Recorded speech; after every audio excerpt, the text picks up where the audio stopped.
Hello everyone. You're about to hear a synopsis of the film The Punisher Warzone.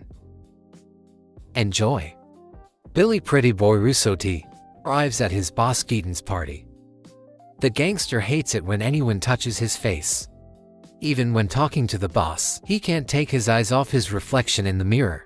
Billy is planning to organize the delivery of some kind of biological weapon to the port.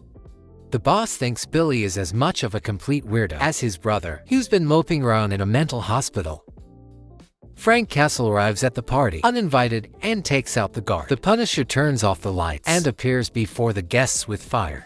In one motion, he decapitates Gaetan and snaps his wife's neck. Frank methodically kills one gangster after another. When the lights come back on, he swings upside down from the chandelier and spinning, kills the arriving security guards. A couple more well-aimed shots, and not a single living soul remained in the gala hall except Castle. Two police officers were watching the mobster's house. After the massacre, one of them wanted to arrest the killer, but upon realizing who was standing before him, he tossed the keys to his car to the Punisher so he could catch up with Billy. Parkour runners, led by McGinnity, arrived at the handsome guy's lair. They work as his couriers. Frank quietly took out the two sentries and snuck into the warehouse.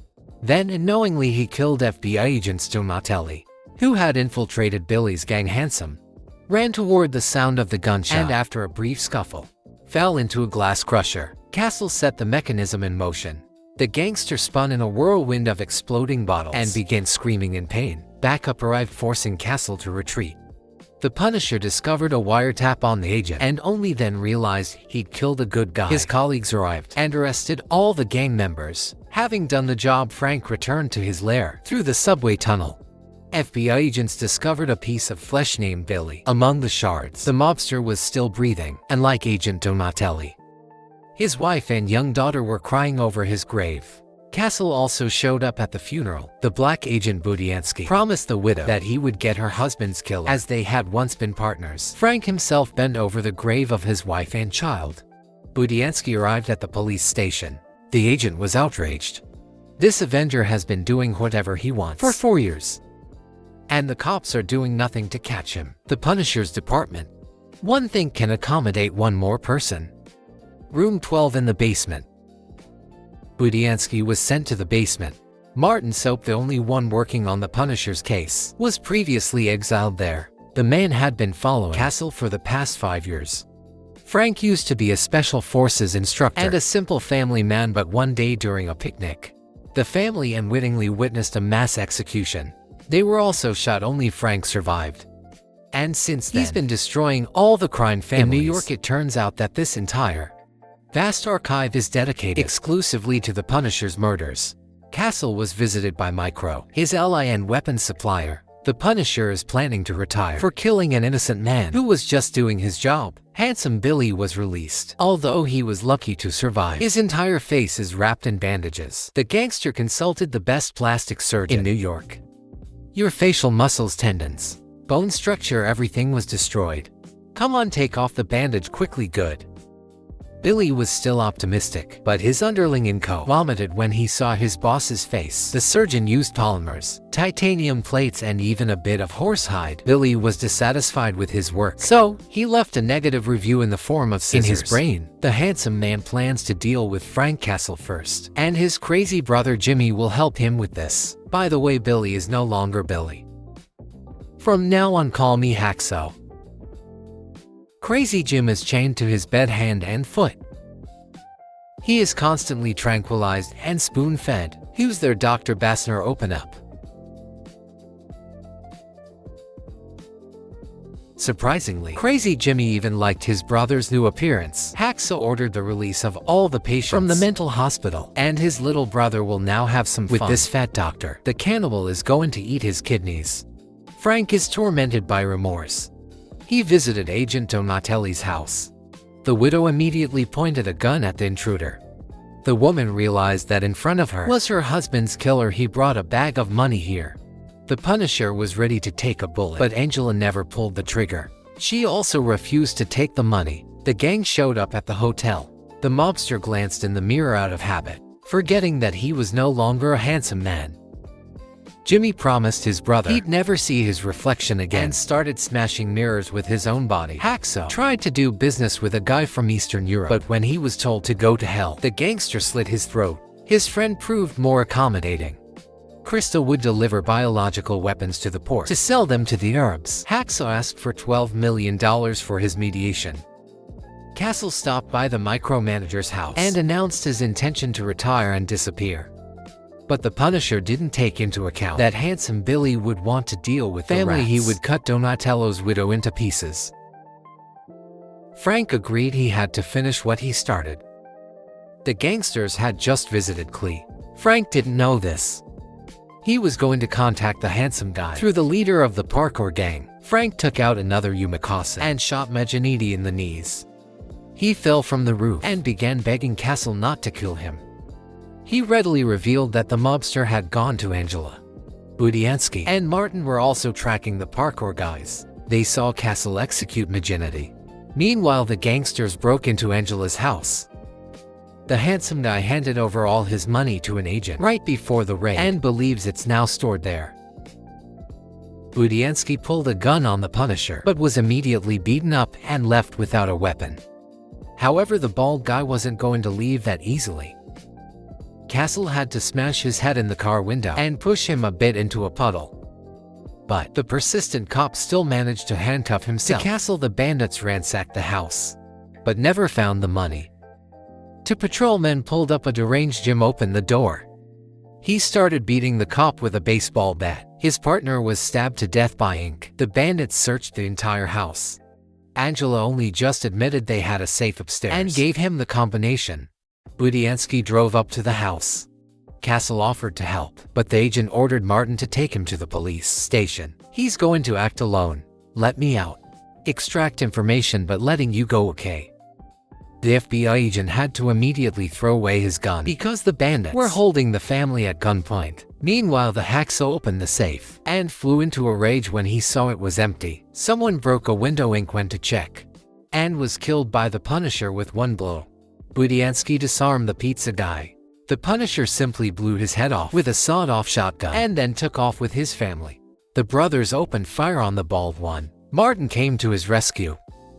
They arrested the criminals when they ran out of bullets. Care to explain to me how Frank Castle managed to escape from your locked car? Well, Cal, that's how he is. Castle brought Angela and her daughter to his lair. Only here can they be safe.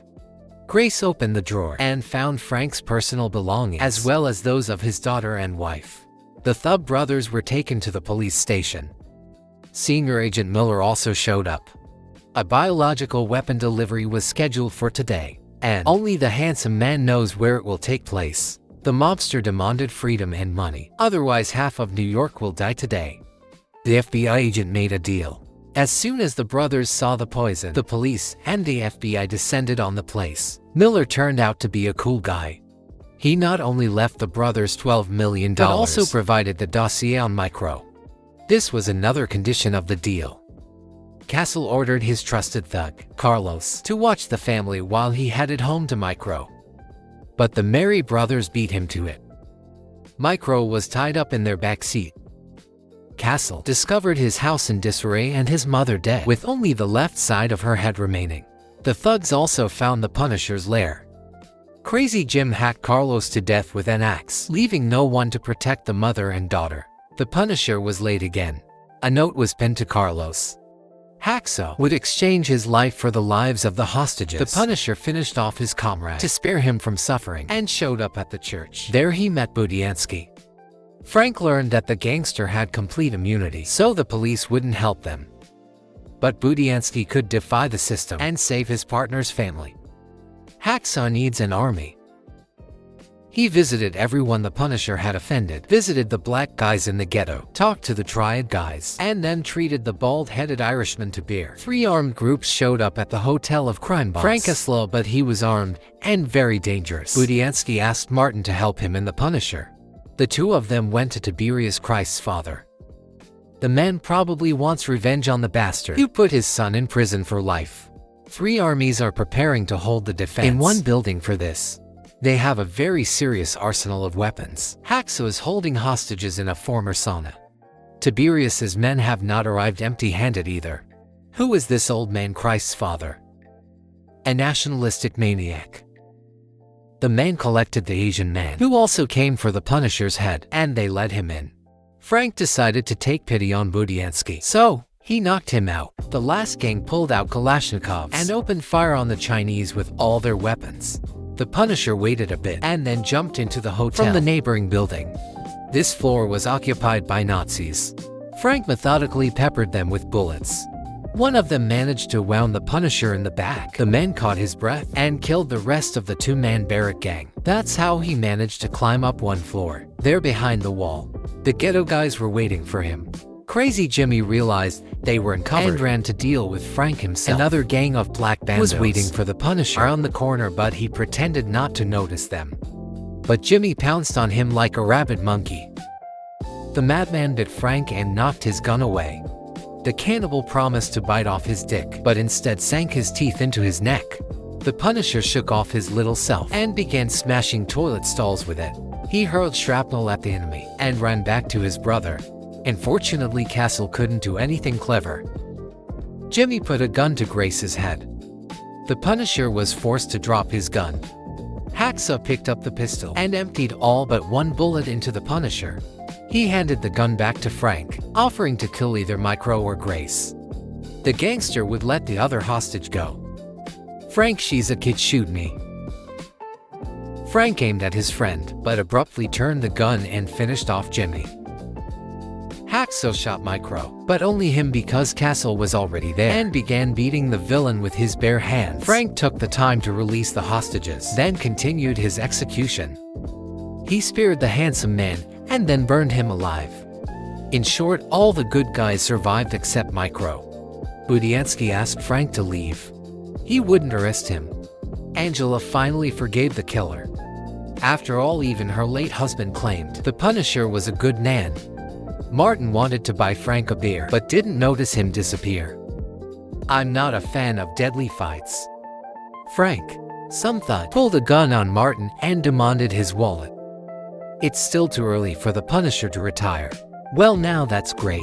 I'm completely in the criminal mind.